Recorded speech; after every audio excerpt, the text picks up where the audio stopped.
السلام علیکم عزیز ناظرین، بسم اللہ الرحمن الرحیم۔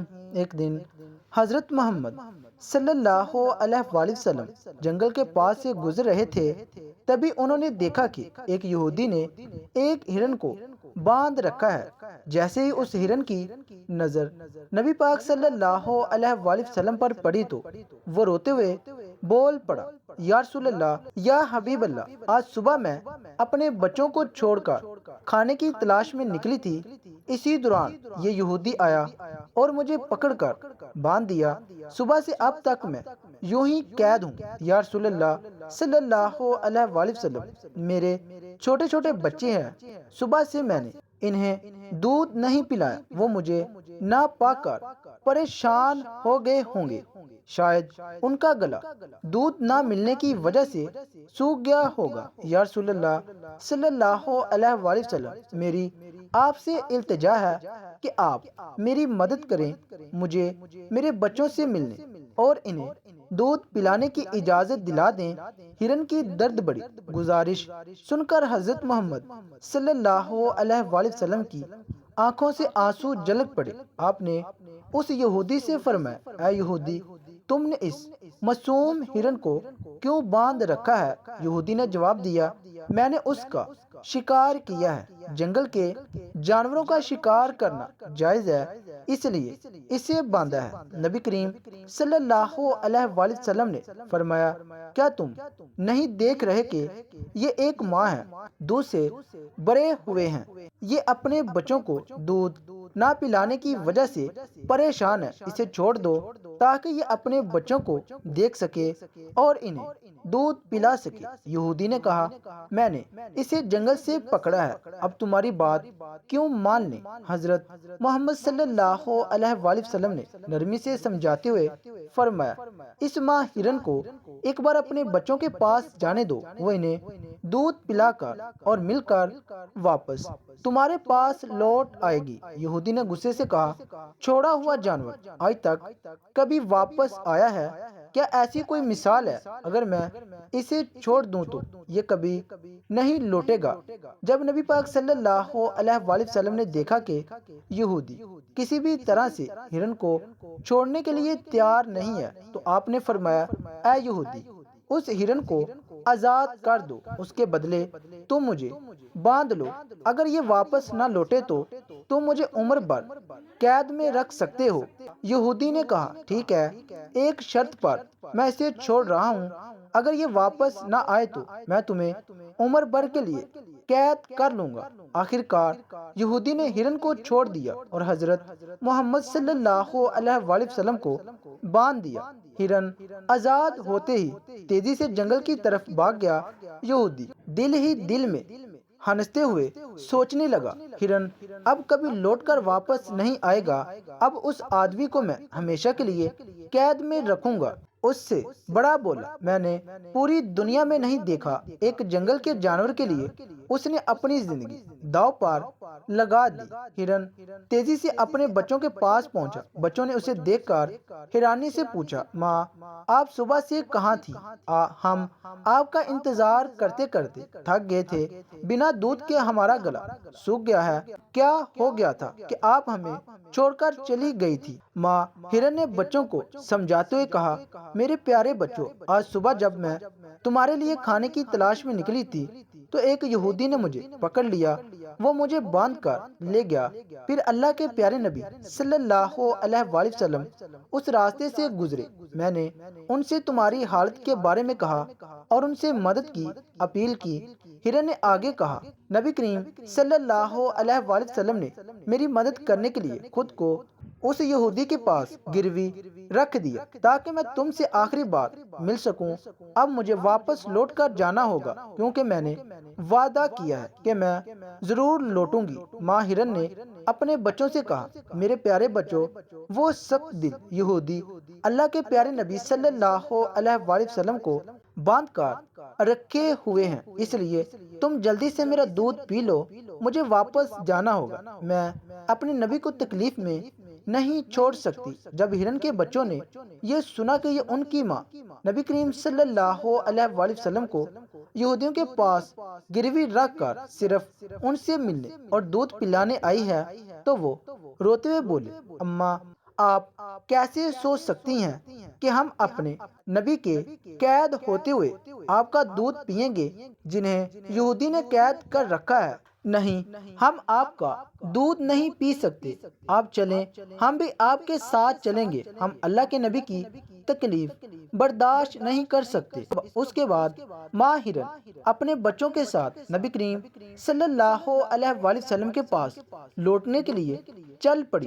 دوسری طرف جب ہرن کے لوٹنے میں تھوڑی دیر ہوئی تو وہ یہودی طنز کرتے ہوئے نبی کریم صلی اللہ علیہ وآلہ وسلم سے کہنے لگا، تم سے زیادہ بولا انسان میں نے اس دنیا میں کبھی نہیں دیکھا۔ ایک جنگل کے ہرن کے لیے تم نے خود کو میرے پاس گروی رکھ دیا۔ کیا تم واقعی سوچتے ہو کہ وہ ہرن واپس آئے گا؟ قیامت تک وہ لوٹ کر نہیں آئے گا اور قیامت تک تم میری قید میں رہو گے۔ یہ سن کر نبی کریم صلی اللہ علیہ وآلہ وسلم نے بڑی نرمی سے کہا، اے یہودی تھوڑا صبر کرو، وہ ہرن ضرور لوٹ کر آئے گی، اللہ کی مرضی سے وہ تمہارے پاس واپس آ جائے گی۔ یہودی ہنستے ہوئے بولا، اے محمد اپنی خیالی سوچوں کو چھوڑ دو، میں پورے یقین کے ساتھ کہہ سکتا ہوں کہ وہ ہرن قیامت تک واپس نہیں لوٹے گی۔ اس طرح کچھ وقت اور گزر گیا۔ یہودی من ہی من سوچنے لگا، محمد کو قیدی بنا کر میں اس کے ساتھیوں سے بہت سارا دن دولت وصول کروں گا، کیا کبھی کوئی ہرن انسان کی ممتا کے کارن لوٹ کر آیا ہے؟ تھوڑی دیر اور بیتنے کے بعد یہودی نے دیکھا کہ نہ صرف ہرنی لوٹ کر آ رہی ہے بلکہ اس کے ساتھ اس کے بچے بھی ہیں۔ یہ دیکھ کر وہ یہودی حیران رہ گیا۔ پھر نبی کریم صلی اللہ علیہ وآلہ وسلم نے ہرنی سے پوچھا، اے ہرنی تو اپنے بچوں کو ساتھ کیوں لائی؟ وعدہ تو یہ تھا کہ تم اکیلی آؤ گی۔ ماں ہرن نے جواب دیا، یا رسول اللہ صلی اللہ علیہ وآلہ وسلم، جب میں اپنے بچوں کے پاس پہنچی اور انہیں بتایا کہ اللہ کے پیارے نبی صلی اللہ علیہ وآلہ وسلم نے خود کو ایک یہودی کے پاس گروی رکھ دیا تاکہ میں تم سے آخری بار مل سکوں اور تمہیں دودھ پلا سکوں، تو میرے بچوں نے روتے ہوئے کہا، ماں آپ کیسے سوچ سکتی ہیں کہ ہم اللہ کے نبی کو قید میں چھوڑ کر آپ کا دودھ پیئیں گے؟ نہیں، ہم ایسا کبھی نہیں کر سکتے۔ اس کے بعد میرے بچے بھی میرے ساتھ چل پڑے۔ ماں ہرن نے آگے بڑھ کر کہا، اگر میری وجہ سے آپ کو کسی طرح کی تکلیف ہوئی ہو تو مجھے معاف کر دیجیے گا، میں نے جانے انجانے آپ کو پریشانی دی۔ پھر نبی کریم صلی اللہ علیہ وآلہ وسلم نے یہودی کی طرف دیکھا اور فرمایا، اے یہودی دیکھو تمہارا ہرن لوٹ آیا ہے، وہ اکیلا نہیں آیا بلکہ اپنے بچوں کو بھی ساتھ لے کر آیا ہے، اب تم ان کا جو چاہو استعمال کر سکتے ہو، اور ایک بات یاد رکھو، میں کوئی انسانوں کا نبی نہیں ہوں، میں جنگل کے جانوروں، پرندوں اور پوری کائنات کا نبی ہوں۔ یہ بات کہہ کر جب نبی کریم صلی اللہ علیہ وآلہ وسلم جانے لگے تو وہ یہودی پیچھے سے پکارتے ہوئے بولا، یا رسول اللہ، یا حبیب اللہ، ہرن جو آپ کی ممتاز میں واپس لوٹ آیا، میں سمجھ گیا کہ آپ اللہ کے سچے نبی ہیں۔ یا رسول اللہ، مجھے اپنے ہاتھوں سے کلمہ پڑھا کر مسلمان بنا دیجیے، مجھے اب اس ہرن کی کوئی ضرورت نہیں ہے، میں اسے آپ کو سونپتا ہوں اور آپ کی خدمت میں اپنی زندگی گزارنا چاہتا ہوں۔ اس کے بعد وہ یہودی نبی کریم صلی اللہ علیہ وآلہ وسلم کے ہاتھوں پر کلمہ پڑھ کر مسلمان ہو گیا۔ سبحان اللہ۔ پیارے دوستو، ایک دن نبی کریم صلی اللہ علیہ وآلہ وسلم اپنے صحابہ کے ساتھ ایک مجلس میں تشریف فرما تھے۔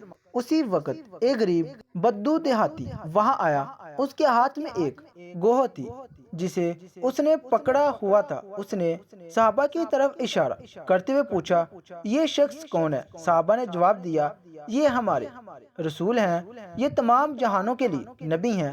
تو اس نے کہا، میں لات اور عزا کی قسم کھا کر کہتا ہوں کہ میں انہیں نبی نہیں مانتا، لیکن اگر میرے ہاتھ میں جو گوہ ہے، اگر یہ گرگٹ آپ کی نبوت کی گواہی دے دے تو میں آپ کو نبی مان لوں گا۔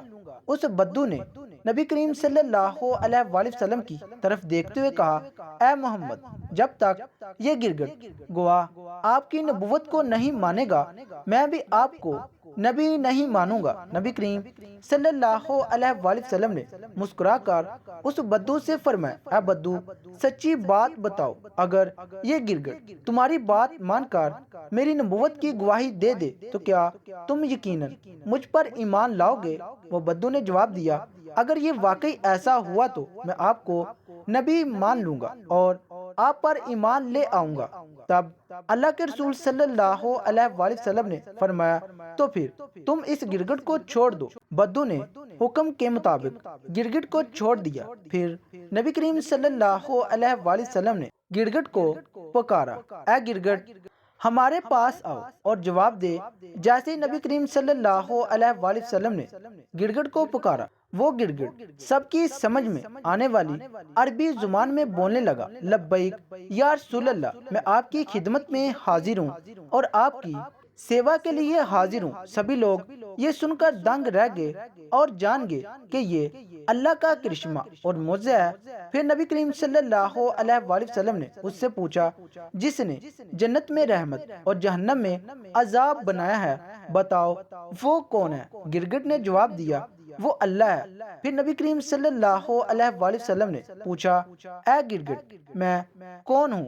گرگٹ نے کہا، آپ اللہ کے رسول ہیں، جو بھی آپ کی نبوت کو مانے گا وہ کامیاب ہوگا اور جو آپ کو جھٹلائے گا وہ ناکام رہے گا۔ پھر نبی کریم صلی اللہ علیہ وآلہ وسلم نے اس غریب بدو کی طرف دیکھا اور فرمایا، اب کیا تمہارے دل میں میری نبوت کے بارے میں کوئی شک باقی ہے؟ تو بدو نے کہا، یا رسول اللہ، یا حبیب اللہ، جس گرگٹ نے آپ کی نبوت کی گواہی دے دی ہے، اس کے بعد شک کرنا میری اوقات میں نہیں ہے۔ اے اللہ کے رسول، مجھے مسلمان بنا دیجئے اور مجھے آپ کی سیوا کا موقع دیجئے۔ اس کے بعد وہ بدو نبی کریم صلی اللہ علیہ وآلہ وسلم کے ہاتھوں میں ہاتھ دے کر کلمہ پڑھ کر مسلمان ہو گیا۔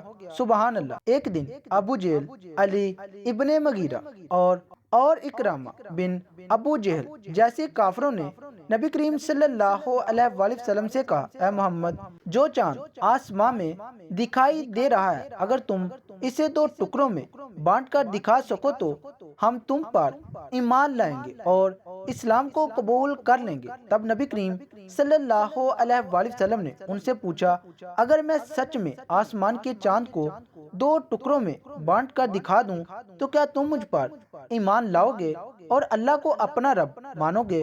انہوں نے کہا، پہلے ہمیں چاند کو دو ٹکڑوں میں بانٹ کر دکھاؤ، اگر تم یہ کر سکو تو ہم فوراً ہی تم پر ایمان لائیں گے، اللہ کو اپنا رب مانیں گے اور تمہیں نبی کے طور پر قبول کر لیں گے۔ تب نبی پاک صلی اللہ علیہ وآلہ وسلم نے اپنے رب اللہ رب العالمین سے دعا کی، اے اللہ، تو آسمان کے چاند کو دو ٹکڑوں میں بانٹ دے۔ پھر اللہ نے اپنے محبوب کی دعا قبول کر لی۔ نبی کریم صلی اللہ علیہ وآلہ وسلم نے اپنی انگلی سے چاند کی طرف اشارہ کیا اور ایک ہی پل میں چاند دو ٹکڑوں میں بانٹ گیا۔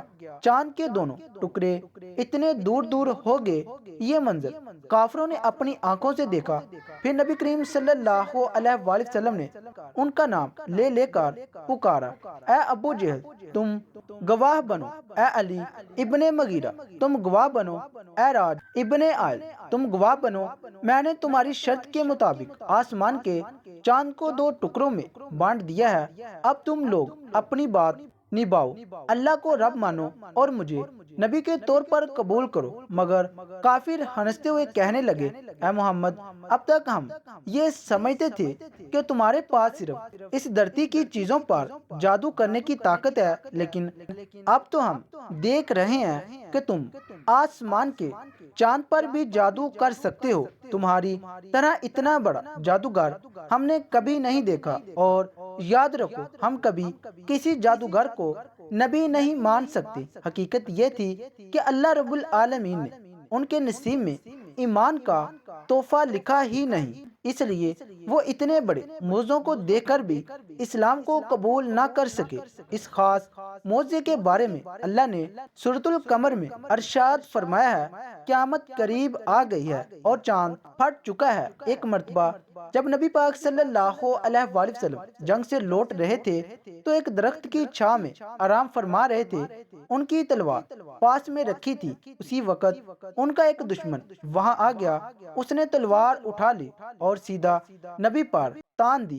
پھر وہ شخص کہنے لگا، اے محمد، آپ بتاؤ تمہیں میرے ہاتھ سے کون بچائے گا؟ نبی کریم صلی اللہ علیہ وآلہ وسلم نے بڑے اطمینان اور ہمت سے جواب دیا، مجھے اللہ بچائے گا۔ جیسے ہی اس نے یہ سنا، اس کا جسم کانپنے لگا، ہاتھ پاؤں تھر تھرانے لگے اور ڈر کے مارے تلوار اس کے ہاتھ سے گر گئی۔ پھر نبی پاک صلی اللہ علیہ وآلہ وسلم نے تلوار اٹھائی اور فرمایا، اب بتاؤ تمہیں میرے ہاتھ سے کون بچائے گا؟ اب وہ شخص کانپتے ہوئے کہنے لگا، اگر کوئی عزت دار شخص میری جان بخش سکتا ہے تو وہی بچا سکتا ہے۔ اس پر نبی نے فرمایا، جب میں تمہیں معاف کرتا ہوں اور تجھے کوئی نقصان نہیں پہنچاؤں گا۔ رسول اللہ صلی اللہ علیہ وآلہ وسلم کی اس رحمت اور عظیم انسانیت کو دیکھ کر وہ شخص حیران رہ گیا۔ وہ اپنے قبیلے کے پاس لوٹ گیا اور کہنے لگا، میں ایسے انسان سے ملا ہوں جس کی شفقت اور بڑے پن کی کوئی مثال نہیں۔ اے میری قوم، آج سے میں تم سے الگ ہو رہا ہوں۔ اب میں اس شخص کے لیے اپنی جان بھی قربان کر سکتا ہوں۔ پھر وہ شخص نبی پاک صلی اللہ علیہ وآلہ وسلم کے پاس واپس آیا اور عرض کیا، یا رسول اللہ، مجھے مسلمان بنا دیجئے اور مجھے آپ کے قدموں میں سیوا کرنے کا موقع دیجیے۔ پھر نبی کریم صلی اللہ علیہ وآلہ وسلم نے اسے کلمہ پڑھایا اور وہ شخص مسلمان ہو گیا۔ سبحان اللہ۔ پیارے دوستو، ایک دفعہ کا ذکر ہے، جب اسلام کی دعوت مدینہ منورہ تک پہنچی تو ثمامہ نام کا شخص حضرت محمد صلی اللہ علیہ وآلہ وسلم کا بہت بڑا دشمن بن گیا۔ اس نے مسلمانوں کو بہت تکلیفیں دی اور اسلام کو روکنے کی بہت کوششیں کی، لیکن ایک دن وہ مسلمانوں کے ہاتھوں گرفتار ہو گیا۔ مسلمانوں نے اسے مدینہ منورہ لا کر مسجد نبوی کے ایک ستون سے باندھ دیا۔ رسول اللہ صلی اللہ علیہ وآلہ وسلم جب اسے باندھا ہوا دیکھ کر پاس آئے تو فرمایا، اب تم ہمارے قبضے میں ہو، بتاؤ تمہارے ساتھ کیا سلوک کیا جائے؟ ثمامہ نے جواب دیا، اگر آپ مجھے قتل کر دیں تو میں واقعی اس سزا کا حقدار ہوں، اگر احسان کر کے چھوڑ دیں تو میں اس احسان کا شکر گزار رہوں گا، اور اگر آپ فدیہ مال لینا چاہیں تو وہ بھی میں دینے کو تیار ہوں۔ رسول اللہ صلی اللہ علیہ وآلہ وسلم یہ سن کر چلے گئے۔ دوسرے دن پھر وہی سوال اور وہی جواب۔ تیسرے دن بھی جب یہی بات چیت ہوئی تو آپ نے ثمامہ کو معاف کر کے آزاد کر دیا۔ اس حسن اخلاق کا ثمامہ پر گہرا اثر ہوا۔ وہ مدینہ کے ایک باغ میں گیا، نہایا اور پھر واپس مسجد میں آیا۔ اس وقت رسول اللہ صلی اللہ علیہ وآلہ وسلم مسجد میں تشریف فرما تھے۔ ثمامہ نے آ کر کہا، اے محمد صلی اللہ علیہ وآلہ وسلم، اب آپ کی ذات، آپ کا دین اور آپ کا شہر مجھے اس پوری دنیا میں سب سے زیادہ عزیز ہے۔ پھر اس نے کلمہ شہادت پڑھا اور اسلام قبول کر لیا۔ اس نے کہا، یا رسول اللہ، میں عمرہ ادا کرنے جا رہا تھا لیکن آپ کے صحابیوں نے مجھے راستے میں گرفتار کر لیا۔ رسول اللہ صلی اللہ علیہ وآلہ وسلم نے انہیں عمرہ پورا کرنے کی اجازت دی۔ جب ثمامہ مکہ پہنچا تو کفار مکہ کہنے لگے، ثمامہ بے دین ہو گیا ہے۔ ثمامہ نے کہا، نہیں، میں بے دین نہیں ہوا، بلکہ میں نے اسلام قبول کر لیا ہے۔ اب یاد رکھو، جب تک رسول اللہ صلی اللہ علیہ وآلہ وسلم اجازت نہیں دیں گے، یمامہ سے مکہ کو اناج کا ایک دانہ بھی نہیں ملے گا۔ ثمامہ یمامہ کے رہنے والے تھے اور مکہ والوں کا گزارا اسی اناج پر تھا۔ جب انہوں نے یمامہ سے اناج رکوا دیا تو مکہ والوں کو بہت مشکلیں ہونے لگی۔ اہل مکہ نے رسول اللہ صلی اللہ علیہ وآلہ وسلم سے اس بات کی شکایت کی۔ تب آپ نے حضرت ثمامہ کو حکم دیا، ثمامہ اب دوبارہ اناج بھیجنا شروع کر دو اور پھر انہوں نے ایسا ہی کیا۔ ایک اور واقعہ سنیں۔ ایک صحابی نے رسول اللہ صلی اللہ علیہ وآلہ وسلم کی خدمت میں حاضر ہو کر عرض کیا، یا رسول اللہ، جب آپ ہمارے سامنے ہوتے ہیں تو دلوں میں آپ کی محبت لہریں مارتی ہیں۔ ہم آپ کی زیارت کر کے اپنی آنکھوں کو ٹھنڈک پہنچاتے ہیں، لیکن جنت میں تو آپ اونچے درجے میں ہوں گے اور ہم نچلے درجے میں۔ اگر وہاں آپ کی زیارت نہ ہو سکی تو ہمیں جنت کا کیا لطف ملے گا؟ اسی وقت جبریل علیہ السلام حاضر ہوئے اور خوشخبری دی۔